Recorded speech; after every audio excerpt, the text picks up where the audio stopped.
Assalamualaikum warahmatullahi wabarakatuh. Alhamdulillahi rabbil alamin wassalatu wassalamu ala asyrafil anbiya'i wal mursalin Sayyidina Muhammadin wa ala alihi wa sahbihi ajmain, amma ba'd. Anak-anak, apa kabar semuanya? Semoga kita selalu sehat walafiat, keluarga kita juga sehat, selalu terhindar dari penyakit COVID-19. Anak-anak, dalam kesempatan kali ini kita masih mempelajari tentang Islam di Indonesia atau di Nusantara. Dan sebelumnya marilah kita terlebih dahulu berdoa kepada Allah. Bismillahirrahmanirrahim. Raditu billahi rabbah wa bil islami dina wa bi Muhammadin nabiyya wa rasula. Rabbi shrah li sadri wa yassir li amri wahlul 'uqdatam min lisani yafqahu qawli. Rabbi zidni ilma warzuqni fahma wa tawaffani muslimin birahmatika ya arhamar rahimin. Amin ya rabbal alamin.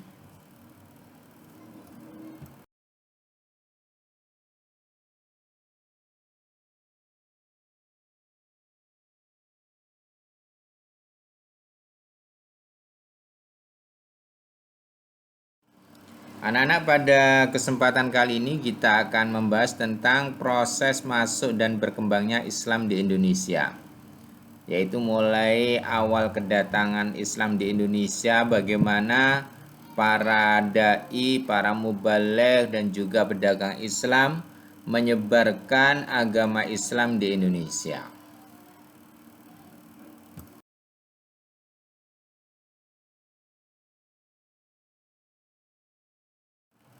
Proses masuk dan berkembangnya agama Islam di Indonesia adalah melalui beberapa cara atau saluran. Di antaranya adalah saluran perdagangan, kemudian saluran perkawinan, yang ketiga adalah pendidikan, yang keempat saluran politik, yang kelima saluran kesenian atau kebudayaan, dan yang keenam melalui saluran tasawuf.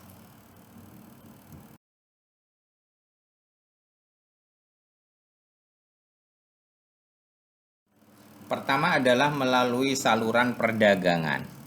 Saluran perdagangan inilah yang merupakan awal mula proses masuknya Islam ke Indonesia dan juga penyebaran Islam ke Indonesia.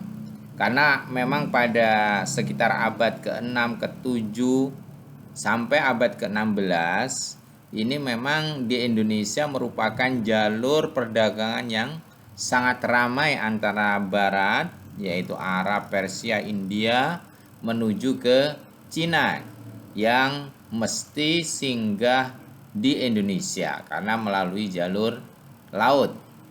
Lah, sebagian dari para pedagang-pedagang Islam baik dari Arab, dari Persia dan India yang singgah di Indonesia, mereka selain melakukan perdagangan juga sambil menyebarkan agama Islam, karena berdakwah atau penyebaran agama Islam adalah merupakan kewajiban bagi setiap orang Islam. Maka mereka berdagang juga sambil berdakwah, sehingga kemudian mulailah orang-orang pribumi, orang Indonesia ini mengenal agama Islam melalui para pedagang-pedagang Muslim baik dari Arab, Persia maupun India.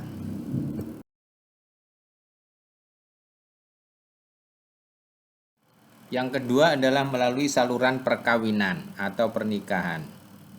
Ini terjadi karena para mubaligh atau para pedagang Islam yang singgah di Indonesia dan juga menyebarkan Islam di Indonesia ini kemudian tertarik dengan wanita-wanita pribumi, atau sebaliknya para wanita pribumi atau keluarganya tertarik kepada para mubaligh dan juga para pedagang-pedagang Islam, karena punya anggapan bahwa para mubaligh atau para pedagang muslim mempunyai status yang lebih tinggi. Oleh karena itulah akhirnya kemudian terjadilah pernikahan-pernikahan tersebut. Misalnya saja pernikahan antara Maulana Ishak dengan Dewi Skardadu, pernikahan antara Sunan Ampel dengan Nyi Ageng Manila, dan lain-lain. Yang kemudian terbentuklah keluarga muslim, punya anak-anak yang Islam dan lain sebagainya, sehingga kemudian terbentuklah suatu komunitas atau masyarakat muslim.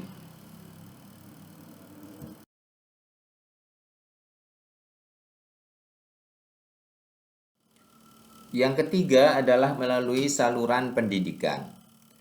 Para mubaligh dan para ulama dalam menyebarkan agama Islam, awalnya mereka melalui masjid atau surau, kemudian mereka mengajarkan ajaran Islam. Kemudian akhirnya terbentuklah menjadi pesantren-pesantren sebagai lembaga untuk mendidik para santri atau para anak-anak pemuda-pemudi orang Islam, yang kemudian mereka selain belajar juga menetap di pondok pesantren tersebut.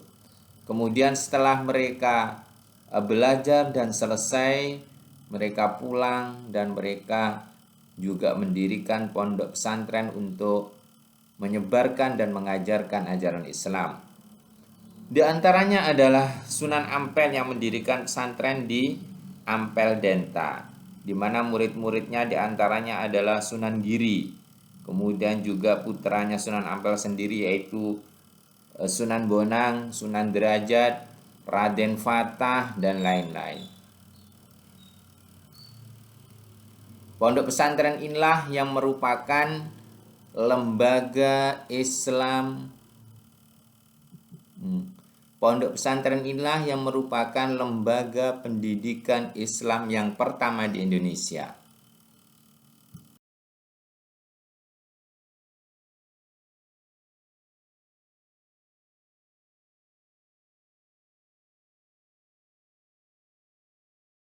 Yang keempat adalah melalui saluran politik atau kekuasaan. Para ulama, para mubaligh atau para wali yang datang ke Indonesia, di antaranya adalah berdakwah dengan cara mendekati para pejabat atau para pemimpin, para raja-raja yang berkuasa. Hal ini karena masyarakat Jawa mempunyai budaya, yaitu budaya paternalistik, atau rakyat mengikuti apa yang dilakukan atau diperintah oleh raja atau pimpinan mereka. Oleh karena itu, dengan cara tersebut, kalau raja atau pemimpinnya masuk Islam, maka rakyatnya akan otomatis ikut masuk Islam. Inilah yang dilakukan misalnya oleh Syekh Maulana Malik Ibrahim yang mendekati para bangsawan Majapahit.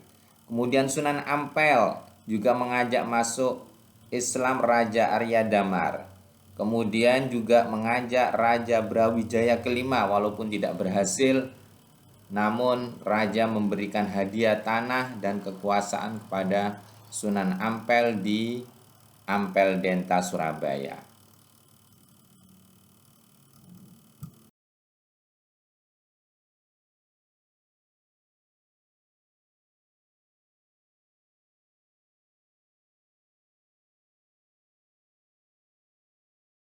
Putra kula pun Hardawalika.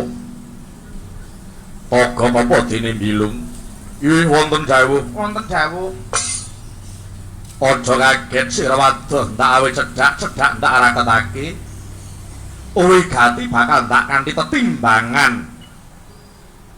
Jroning pun Rama ngasta sangsa agung ana ing pagralun iki, Nggih Hardawalika. Pun Rama wis ngurmangsani tuwa, besok kapan lamun ta wis tinimbalan ana ngersane Gusti Kang Nyipta jagat tetelo amung sira ingkang bakal gumanti keprabonipun Rama. Inggih Kanjeng Rama, menapa ingkang dados darunaning penggalih ketingal Paduka Kanjeng Rama diwenji sungkawing tias. Iya. Nadyan pun Rama gegidrah kekiprah kaya mengkono kuwi. Sejatine amung kanggo ngipatake rasa ingkang saksuwene iki nglimputi marang rasaning pun Rama. Ngerti ya? Yen to sira kuwi turah. Yang keenam adalah melalui saluran tasawuf. Tasawuf adalah merupakan salah satu dari 3 ajaran Islam. Satu yaitu akidah, yang kedua adalah syariah, yang ketiga adalah tasawuf. Tasawuf adalah ajaran atau doktrin tentang cara mendekatkan diri kepada Allah secara rohani atau secara batin. Orang yang sudah dekat dengan Allah, bahkan mereka mukasyafah atau sudah terbuka, tidak ada tabir antara dia dengan Allah, mereka disebut sufi atau disebut wali atau aulia, kekasih Allah. Mereka diberi kelebihan-kelebihan oleh Allah, diantaranya yang disebut dengan karomah. Kalau Nabi mendapatkan mukjizat, sedangkan para wali mendapatkan karomah. Dengan karomah-karomah itulah kemudian menarik masyarakat Indonesia untuk masuk kepada agama Islam, sebagaimana yang terjadi pada Sunan Kalijogo. Sunan Kalijogo yang asalnya merupakan seorang berandal atau perampok yang kemudian tertarik dengan karomahnya Sunan Bonang, akhirnya beliau menjadi murid Sunan Bonang dan menjadi wali. Ada lagi yang menyebarkan agama Islam melalui sastra-sastra yang ditulis dengan ajaran tasawufnya. Misalnya Hamzah Fansuri yang terkenal penulis sastra dengan menggunakan sajak A.